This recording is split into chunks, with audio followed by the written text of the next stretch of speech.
I'd like to tell you about the teenager who testified at the trial of the murder of Joseph Smith. Most people have never heard of Eliza Graham.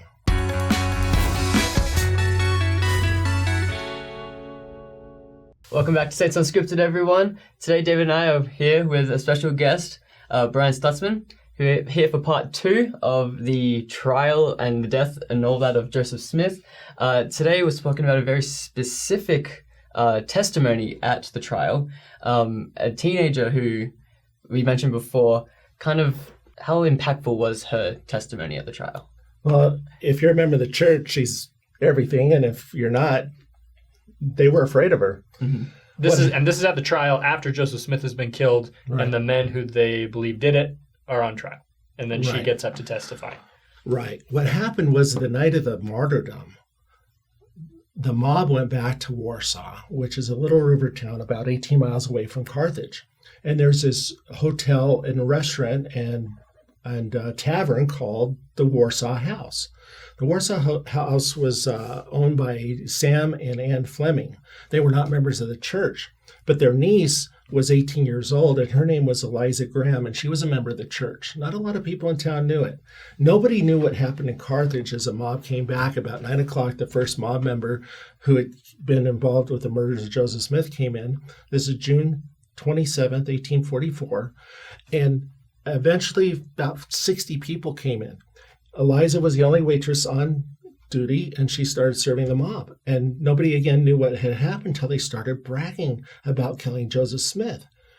18-year-old Eliza Graham, like most of us, was probably in complete shock. She gathered herself. She served the mob the food that night. They stayed and they bragged. William Grover, Jacob Davis, Mark Alders, they all bragged about killing Joseph Smith. They retired to their rooms about 2 a.m., so it went quite late. She was remarkable as a waitress because she remembered and she memorized who said where, what they said, and how they said it. She quickly moved up to Nauvoo. The next year, Governor Ford promised a trial, and they decided to put forth the charge of conspiracy to commit murder because the prosecutor, Hosea Lambert, figured that he'd never get a conviction on murder charge. And so the prosecutor said he didn't have to prove who actually pulled the trigger, but rather who was the soul of the movement. He used the word soul of the movement, those who organized the mob, which is clearly the newspaper editor, Thomas Sharp, as well as these other people that were there. So 2 weeks before the trial, the church came out and said, you know what, there's going to be this trial in Carthage. It's probably going to be a sham because Joseph and Hiram were murdered there. John Taylor was almost murdered there.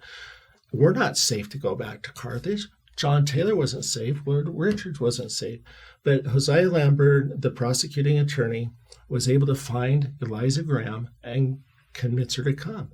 Outside of the Carthage jail was a mob, almost 1,000 people, to keep any Mormons from coming to testify. Somehow they slipped Eliza in. She was 19 years old at the time. She testified and told, again, who said where, what they said, and how they said it. A little while later, a few days later, her aunt testified for the defense and said she didn't see anybody at the Warsaw House that night. Here's the key.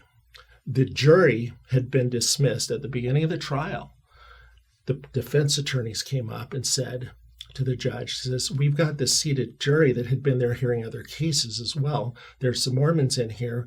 We'd like to get a new jury. And the judge says, Judge Young says, who would we get? And they said, well, we'll just get random people from the audience, which was all friends of the mob. And they were open carrying during the trial, both inside and outside. Okay. Can you imagine being 19 years old, seeing the mob in the audience carrying guns and friends of the mob, and then the judge allows the defense to pick 12 random people from the mob to be in the new jury? Then you testify at 19 years old. She's one brave member of the church. Wow. Okay.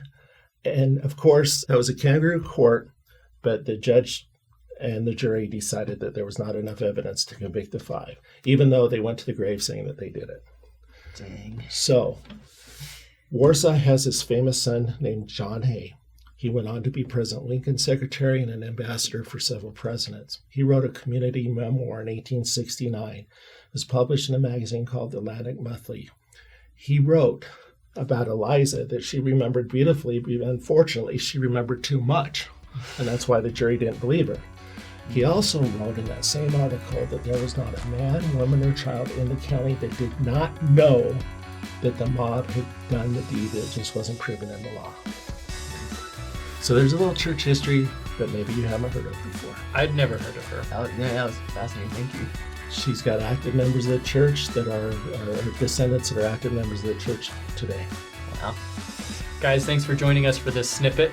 Stay tuned, because there's going to be a part 3.